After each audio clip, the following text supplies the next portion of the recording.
देखो यार, अगर तुम लोग रेन मेकर काजुचिका ओकाडा के फैन हो तो ये वीडियो तुम्हारे लिए होने वाली गए, क्योंकि गाइज ओकाडा के एनजेपीडब्ल्यू को लीव करके डब्ल्यूडब्ल्यूई और एईडब्ल्यू को ज्वाइन करने को लेकर बहुत ही बड़ी अपडेट आ रही गए। एईडब्ल्यू ऑल इन 2024 के मेन इवेंट को लेकर टोनी खान ने काफी बड़ा खुलासा कर दिया है। सैमी गुएरा में कब रिटर्न करेंगे, इसको लेकर लेटेस्ट रिपोर्ट सामने आ चुकी है। क्यूटी मार्शल के एईडब्ल्यू को क्विट करने के बाद एईडब्ल्यू का एक और वाइस प्रेसिडेंट कंपनी को लीव कर चुका है।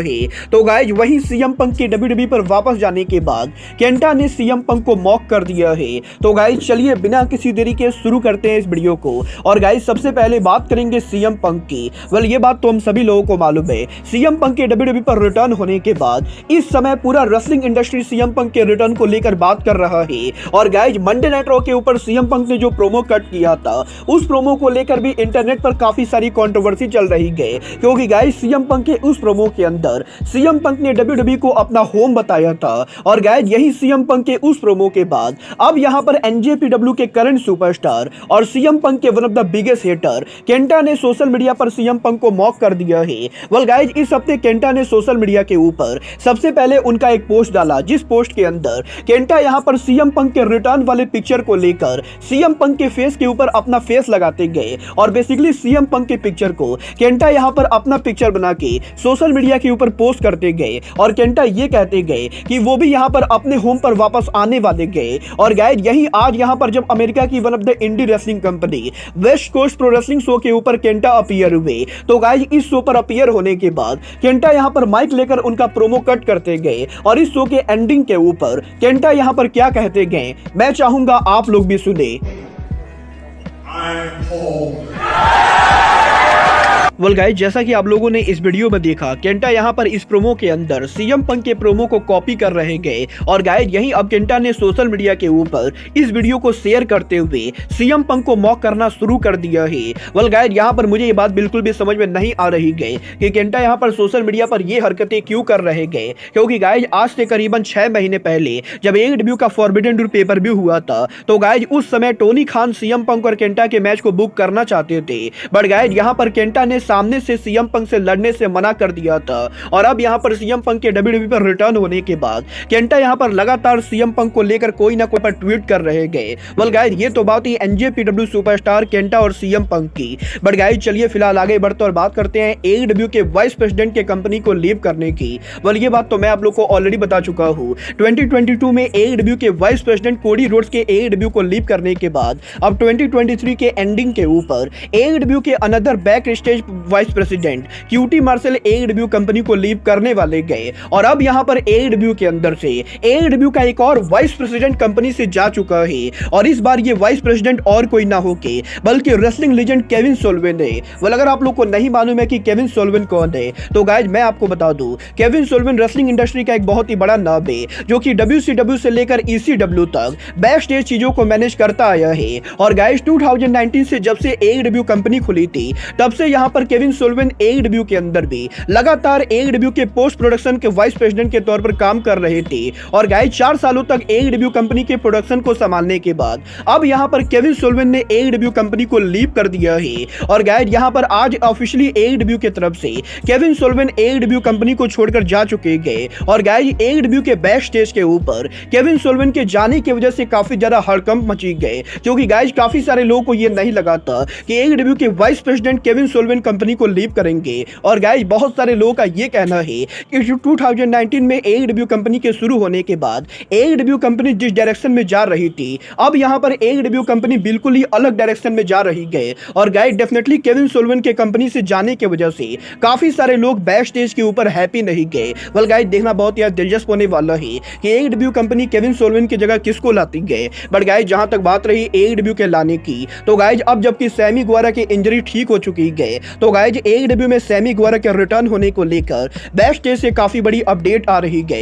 वेल गाइस इस हफ्ते रेसलिंग ऑब्जर्वर डेव मिल्जर का यह दावा करना है कि एईडब्ल्यू के अंदर सैमी गुएरा रिटर्न करने के लिए पूरी तरह से रेडी गए। बट गाइस यहां पर अभी तक एईडब्ल्यू की तरफ से एईडब्ल्यू कंपनी के पास गुएरा के रिटर्न के लिए कोई भी प्लान नहीं गए। और गाइस जब तक यहां पर टोनी खान के पास कोई सॉलिड प्लान नहीं होता है, तब तक यहां पर टोनी खान सैमी गुएरा को टेलीविजन पर नहीं लाएंगे। और गाइस इसीलिए एईडब्ल्यू के अंदर सैमी गुएरा अब उनका रिटर्न कब करेंगे ये पूरी तरह से टोनी खान के हाथ में है।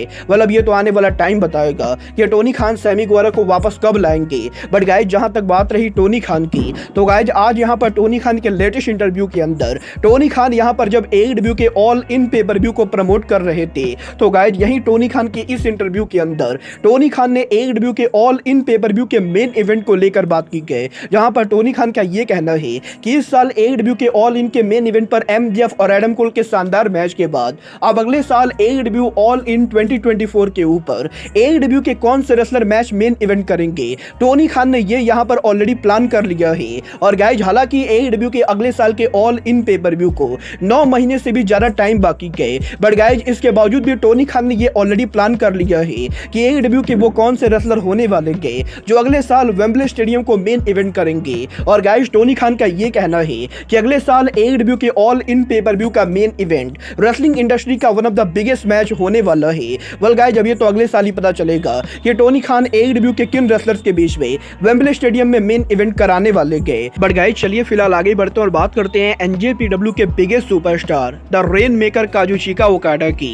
वेल गाइज ये बात तो मैंने आप लोग को पहले भी काफी बार बताई गई कि काजुचिका ओकाडा आज के टाइम पर जापानीज रेसलिंग का बिगेस्ट नेम है। और गाइज NJPW के अंदर काजुचिका ओकाडा की सैलरी इस समय करीबन 3 मिलियन तक की मानी जाती है। बट गाइज अब यहाँ पर ओकाडा के NJPW को लीव करने को लेकर इस हफ्ते स्पोर्ट इंसुलेटेड की तरफ से एक बहुत ही शॉकिंग रिपोर्ट आ रही है। वेल गाइज इस हफ्ते NJPW के लेकर ये रिपोर्ट आ रही है कि काजुचिका ओकाडा का जो NJPW का कॉन्ट्रैक्ट है वो कॉन्ट्रैक्ट ओकाडा ने 2019 में 5 साल का साइन किया था। और गाइज अब यहाँ पर 2024 के अंदर रेन मेकर का कॉन्ट्रैक्ट भी एक्सपायर हो रहा है। और गाइज यहाँ पर अगले साल जनवरी महीने के एंडिंग के ऊपर ओकाडा का कॉन्ट्रैक्ट ओवर होने वाला है। और अब जबकि मात्र यहाँ पर 2 महीनों के अंदर ओकाडा का NJPW कॉन्ट्रैक्ट एक्सपायर होने वाला है, तो गाइज अब यहाँ पर ओकाडा के NJPW के लीव करने को लेकर भी ओकाडा की तरफ से काफी बड़ी अपडेट आ रही है। वेल गाइज वैसे तो ओकाडा ने आज तक उनका जितना भी इंटरव्यू दिया है, हर इंटरव्यू के अंदर ओकाडा का यही कहना है कि वो यहाँ पर NJPW कंपनी के साथ पूरी तरह से लॉयल है और वो यहाँ पर NJPW कंपनी को वर्ल्ड वाइड रिप्रेजेंट करते गए, इसीलिए उनके NJPW के लीव करने के बहुत ही कम चांसेस है।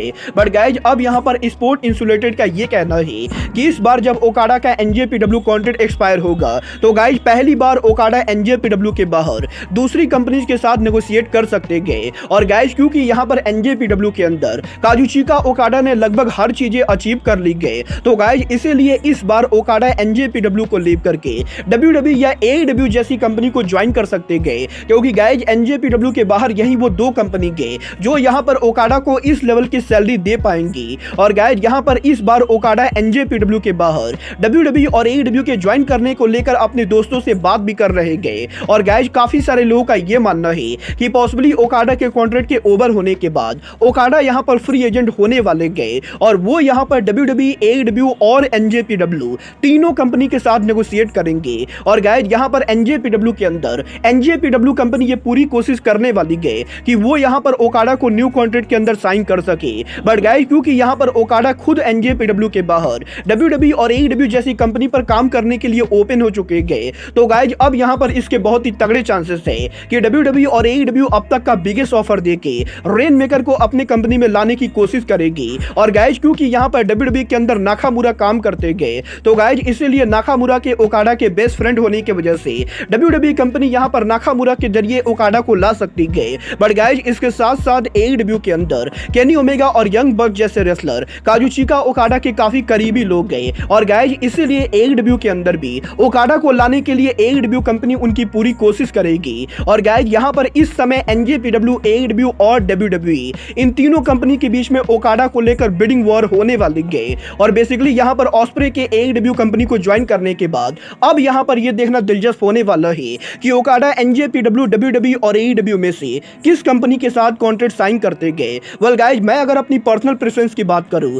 तो गाइज मुझे यहाँ पर पर्सनली नहीं लगता है कि ओकाडा को WWE या AEW दोनों में से कोई भी कंपनी ज्वाइन करनी चाहिए, क्योंकि गाइज मैं इस चीज की लिख कर गारंटी दे सकता हूँ कि ओकाडा AEW या WWE दोनों में से जिस भी कंपनी को ज्वाइन करेंगे ये कंपनी ओकाडा के रेपुटेशन को बर्बाद करने वाली गए। और गाइज यहाँ पर कोई भी अमेरिकन रेसलिंग कंपनी ओकाडा को उस लेवल पर यूज नहीं करेगी जिस लेवल के ऊपर ओकाडा को जापान में यूज किया जाता है। और गाइज अगर यहाँ पर ओकाडा NJPW को लीव करते गए तो गाइज ये यहाँ पर NJPW के लिए नुकसानदायक लाभदायक होने वाला है। वेल गाइस, मुझे तो यहाँ पर इसके कमी चांसेस लगते गए कि ओकाडा यहाँ पर न्यू जापान प्रो रेसलिंग को लीव करेंगे, क्योंकि गाइस यहाँ पर ओकाडा की वाइफ जापान के अंदर एक बहुत ही पॉपुलर एक्टर है और गाइस यहाँ पर हाल फिलहाल में ओकाडा का बच्चा भी हुआ है और गाइस इसीलिए ओकाडा की वाइफ के जापान में इतने पॉपुलर एक्टर होने के बाद ओकाडा यहाँ पर जापान को लीव करके अमेरिका के अंदर मूव करेंगे या नहीं, ये कहना काफी ज्यादा मुश्किल होने वाला है। और गाइस इसके साथ साथ ओकाडा जिस लेवल की सैलरी लेते गए वो सैलरी WWE और AEW किसी नए रेसलर को ऑफर करेगी या नहीं,